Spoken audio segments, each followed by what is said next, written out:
donde puedo respirar, voces que no callarán, sueños que van a luchar. Y cada esquina, murmullos de revolución, donde la patrona libertad está gris. El pueblo despierto, listo para pelear. Libertad prometida, aquí vamos a ganar.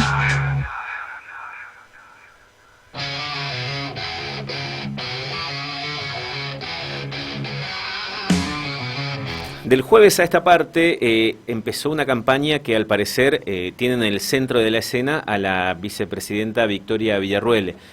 Lo último es que en la jornada de ayer, en las últimas horas del día, uno de los laderos en el mundo digital del gobierno libertario, puntualmente Daniel Parisini, amenazó con mostrar 2 carpetas de archivos de Victoria Villarruel, y lo dijo de esta manera, dijo, menos mal que no hizo falta abrir estos 2 carpetazos para que Victoria Villarruel se ubique mejor en su palmera. Estas fueron más o menos las palabras. Victoria Villarruel le responde diciendo, bueno, a ver, hacelo, que vamos a ir a la justicia para que determine cómo obtuviste esa información y si efectivamente se está utilizando a modo de chantaje esta información. Bueno, todo eso forma parte de la discusión que se desató luego de que el jueves pasado en la sesión especial se analizara y finalmente se destituyera el senador entrerriano Edgardo Cuéllar. Desde ese momento la discusión fue si correspondía o no que Victoria Villarruel esté presidiendo la sesión del Senado.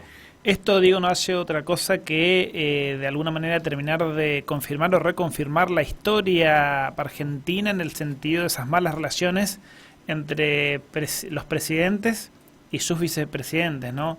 Es un capítulo más y justamente con la sesión que expulsó al senador Cuéllar, esto se volvió mucho más evidente. Bueno, vamos a hablar sobre este tema con el profesor de Derecho Constitucional de la UBA, que integra los institutos de Derecho Constitucional de las Academias de Derecho y de Ciencias Morales y Políticas, que es el abogado Jorge Alberto Diegues. Y vamos a hablar con él porque aparecen 2 discusiones acá. Por un lado, si le correspondía o no a la vicepresidenta estar presidiendo la sesión del Senado el pasado jueves, y por otro lado, la figura del rol de la vicepresidenta, en qué momento pasa del Poder Legislativo al Poder Ejecutivo y cómo eso fue dejando antecedentes en la historia argentina. Vamos a hablar con el doctor Jorge Diegues sobre esto.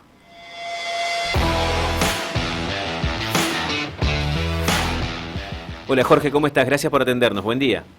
¿Qué tal, Diego? Buen día. Julián, buen día. Muchas gracias por la invitación. A vos por atender y aceptar conversar con nosotros sobre este tema que está en la cúspide de la discusión política y que pone, bueno, a la figura de la vicepresidenta en un lugar bastante particular. ¿Cuál es la lectura que haces vos de lo que pasó el jueves?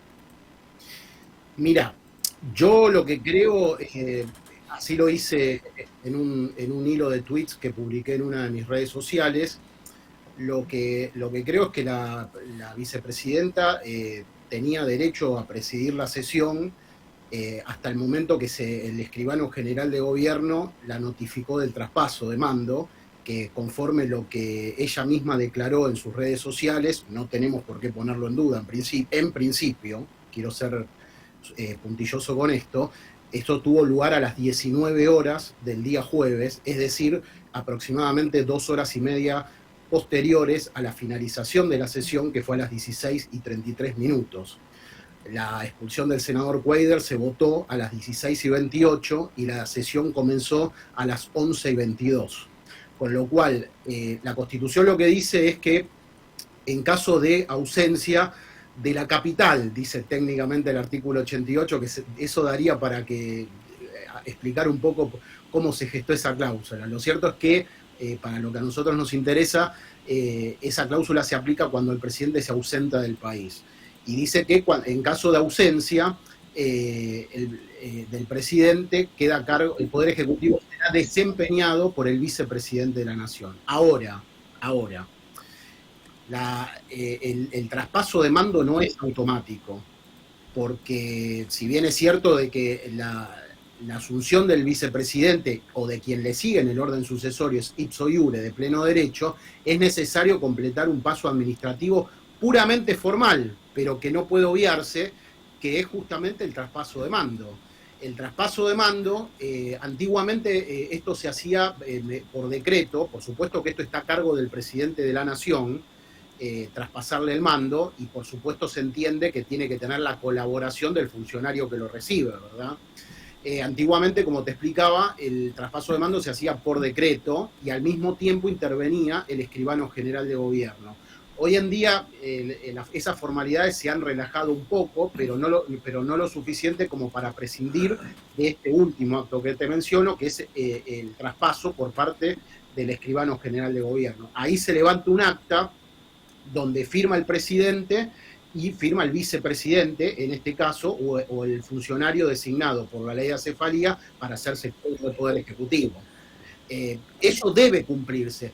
Vos fijate que si el vicepresidente de la Nación es presidente nato del Senado, porque así lo dice el artículo 57 de la Constitución, sí, como en este caso, del día jueves 12, estaba presidiendo una sesión, es evidente de que si vos le vas a traspasar el mando, no puede, si el presidente se va del país, es evidente que tiene que haber un traspaso de mando, porque no podés cortar la sesión inmediatamente sin el previo traspaso de mando. Porque si no, sí, él sigue hasta ese momento como presidente del Senado. Correcto. Doctor, en este sentido, consultarle también en el caso de que alguien con algún tipo de legitimidad activa se presente planteando la invalidez o bien la nulidad. Bueno, sabemos que en el derecho la nulidad no procede por la nulidad misma. Esto por un lado. Y por otro lado, también verificar en qué podría influir en los hechos, digo, la participación o no de la vicepresidente, en el sentido de que hubieron 60 o 61 votos que de alguna manera convalidan la expulsión del senador Cuéllar. Y por último, también la pregunta tiene que ver con tratar de especular con el hecho de que si la justicia puede intervenir en esto o decirle no, esto es asunto de otro poder, arréglense ustedes. Bueno, a ver, vamos por partes. En principio, en qué efectivamente, como bien vos señalás, no existe la nulidad por la nulidad misma, y si bien, y te vuelvo a repetir, acá no debería haber ningún planteo de nulidad con motivo de la participación de la vicepresidenta, porque el traspaso de mando no fue hecho, y hasta que eso no ocurra, la cefalía no es automática. En rigor, tampoco había acefalía, porque cuando está el presidente y el vicepresidente, técnicamente no se configura la cefalía. Lo que hay, hablamos constitucionalmente, es de vacancia del Poder Ejecutivo. De todas maneras, quiero ser enfático en esto, no podía haber ninguna nulidad por este motivo. Ahora, suponiendo, como para ir a tu pregunta, que se quiera impugnar, el acceso a la justicia por esto no es amplio. No cualquiera puede hacer una impugnación de estas características. Se supone que tiene que haber en principio un interés legítimo y una persona damnificada. El único que lo puede hacer es el senador Cuéllar, en principio. Podríamos pensar si puede ser algún miembro del Senado. Yo lo descartaría en principio, conforme a la jurisprudencia de la Corte, porque es difícil pensar de que habría una legitimación puntual. Podría discutirse, no es algo totalmente seguro, ofrece alguna discusión, pero lo más seguro es que lo pueda hacer el senador Cuéllar como damnificado directo, en este sentido. Porque a los senadores que participaron, de alguna manera le cabe la teoría de los actos propios, ¿no? Porque ellos estuvieron en la sesión con ese motivo. ¿Qué podrían alegar? ¿Que no conocían que el presidente le quería traspasar el mando? Yo lo veo en principio dudoso esa situación. Sí lo podría plantearlo el senador Cuéllar, a mi modo de ver, con este argumento de la presidencia de la sesión por parte de la vicepresidenta, para mí no prosperaría. La otra pregunta que me habías hecho era... No, para mí están contestadas todas las preguntas. El tema justamente es que sabemos que la justicia siempre suele resolver sobre las cuestiones de fondo, pero en este caso entendemos que podría expresarse solamente respecto a una cuestión de forma, atento a que son distintos poderes del Estado. No, hay una cuestión más ahí, que es importante hacer hincapié. Y a mí me genera una reserva, que es la forma en la que se hizo la destitución. No, como te reitero, porque la sesión haya sido presidida por la vicepresidenta de la Nación, que, para completar la pregunta anterior, no vota en este tipo de casos. La vicepresidenta desempata solamente valga la redundancia, en caso de empate. Acá, matemáticamente, como se requerían los 2/3 de los presentes para la remoción, era imposible su intervención. Así que ese es un argumento más que descarta cualquier posibilidad de impugnación con éxito. En relación a lo de la justicia, por supuesto, hay una cuestión de que todavía, a pesar de que está en franca retirada, la llamada doctrina de las cuestiones políticas no judiciables tiene algo de vigencia. Se supone que cada uno de los poderes del Estado es soberano en cómo organiza y desempeña su funcionamiento. Hay un tema que a mi modo de ver podría poner en tela de juicio la validez de la sesión, que es la violación del derecho de defensa de parte del senador Cuadra. Eso sí puede haber alguna cuestión. Sobre todo desde el punto de vista no tanto constitucional, sino yo diría técnicamente convencional. Lo que se conoce comúnmente como el Pacto de San José de Costa Rica, que tiene jerarquía constitucional, establece ciertas garantías mínimas para, en principio, en el artículo 8, diseñadas para el proceso penal, pero que la Corte Interamericana de Derechos Humanos, que es el órgano, el intérprete por excelencia del pacto, ha ido extendiendo no solo a los procesos penales, sino a todos los procesos administrativos que tengan carácter sancionatorio. Es decir, por ejemplo, si el Banco Central sanciona con una pena de multa a una entidad financiera, se supone de que la Corte Interamericana no interviene para analizar si estuvo bien o mal sancionado, pero sí revisa si se cumplieron las garantías mínimas de un proceso administrativo, como por ejemplo que la entidad sancionada tenga derecho haya tenido la posibilidad de hacer un descargo. Yo me pregunto acá, porque indudablemente que la remoción del senador Cuadra tiene naturaleza sancionatoria, porque lo está privando del ejercicio del cargo como senador nacional. Yo me pregunto acá si esta jurisprudencia de la Corte Interamericana no podría caer en este caso. No hay, hasta donde llega mi conocimiento, ningún precedente específico de la Corte Interamericana donde se haya pronunciado con relación al proceso parlamentario de remoción de un legislador. Sí lo hay, por ejemplo, en materia de juicio político. Es decir, cuando vos sometés, en muchos países todavía sigue siéndolo el Congreso, el juicio político, el Congreso, como dice conceptualmente la Corte Interamericana, puede resolver lo que estime conveniente con relación a la destitución o no del funcionario enjuiciado, pero lo que no puede hacer es no respetar el cumplimiento de ciertas garantías mínimas en el proceso que se sustancie, como por ejemplo una de ellas es el derecho de defensa.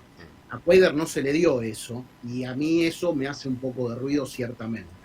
Jorge, una última y breve, agradeciéndote el tiempo y la gentileza de estos conceptos que nos compartís, tiene que ver con lo que el gobierno usa como argumento, que es la notificación vía GEDE, vía sistema informático formal, del viaje del presidente. ¿Ese instrumento puede usarse como un argumento, como un principio de que la vicepresidenta estaba al tanto de que iba a quedarse a cargo del Poder Ejecutivo? Formalmente no. ¿Por qué? La notificación del GEDE que hicieron mención es la notificación que le hace la Casa Militar al escribano general de gobierno, a los funcionarios de la Escribanía General de Gobierno y al personal de la Secretaría General de la Presidencia. Coloquialmente les está diciendo el presidente, creo que fue el día martes, si mi memoria no me falla, les está diciendo el presidente sale el día jueves a las 12 para Italia. Entonces, esa notificación que por GEDE le hace al escribano general de gobierno y sus adscriptos es para que el propio escribano empiece a moverse para ubicar para preparar el acta, hacérsela firmar al presidente y llevársela a la vicepresidenta. Pero yo quiero ser claro con esto. Hasta que el acta no esté firmada no hay técnicamente traspaso. Ahora, dicho esto, es evidente, yo publiqué en un hilo de tweets, además de esta notificación por GEDE, que lo que surge de la información que sería de público conocimiento es que el escribano general de gobierno se comunicó con la vicepresidenta, ella aparentemente no lo habría atendido, y se comunicó vía WhatsApp con una de sus asistentes administrativas, la señorita María Guadalupe Jones, si no me equivoco. Para mí es evidente que la vicepresidenta estaba en conocimiento de esto, o parece difícil creer de que no lo estaba. Desde el momento que ella toma conocimiento de esto, ella debía proceder en consecuencia en este caso, a firmar el acta justamente para proceder al traspaso. El traspaso de mando lo dispone y lo coordina el presidente de la Nación, necesita la firma de la vicepresidenta, pero se supone que tiene que hacerlo de inmediato. Ahora, Jorge, me permito ahí sobre ese ejemplo que estabas describiendo pensar algo. Si el acta fue preparada con anticipación y si el presidente la firma, no sé, a las 11 de la mañana, ¿el acta lleva el horario de las 11 y la presidenta firma sobre ese horario? Porque ahí sí, Bueno, la documentación terminará ratificando que ella firma después, pero el acta formal dice que es a mediodía la firma. esa es una muy buena pregunta y esa es la clave de todo. Todo lo que yo te estoy comentando parte de una base, porque yo parto de confiar de la información que la vicepresidenta dio en sus redes, de que firmó el acta a las 19 horas, y se supone que como abogada, si ella se creyó con derecho a presidir la sesión porque todavía no había firmado el acta, se supone que cuando firmó el acta, la hora del acta que se consigna tiene que ser las 19 horas. Claro. Si el acta estaba antedatada, por ejemplo, para las 11 o 12 del mediodía, ahí habría sí un problema, porque no podría, el traspaso se habría producido en principio a las 12 del mediodía y ella sí no podría haber presidido la sesión. Claro. Yo descuento, mejor dicho, que eso no ocurrió, que la hora que ella dijo que fue a las 19 fue a la hora que figura en el acta. Claro.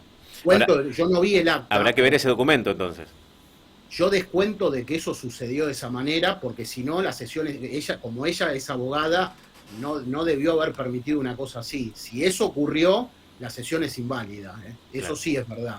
Pero quiero creer, como es de público conocimiento de que el acta, te doy un dato más y con esto termino, ¿no? Como el acta se firmó, por lo menos lo que declara la vicepresidenta, a las 19 horas, si el acta está antedatada, se la podría impugnar mediante una acción de redargución de falsedad, ¿no? Pero bueno, eso ya sería otra cuestión del procedimiento judicial. Yo estoy casi seguro, por mi experiencia como abogado, espero no equivocarme en lo que te digo, que si la vicepresidenta dice que firmó a las 19, se ocupó muy bien de asegurarse de que la hora del acta sea esa, ¿no? Claro. Jorge, gracias enormes por este tiempo y la gentileza de los conceptos compartidos. Muy amable. No, por favor, muchas gracias a ustedes. Hasta luego.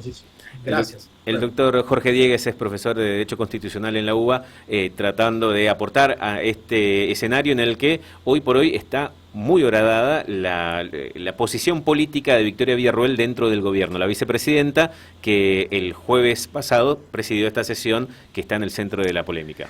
Vos sabés, Diego, en este sentido, si nosotros tomamos esta historia nueva, democrática, argentina del 83 a esta parte, podemos ver muchas fórmulas o muchos binomios de presidente y vice y el trato que ha existido entre ellos, y podemos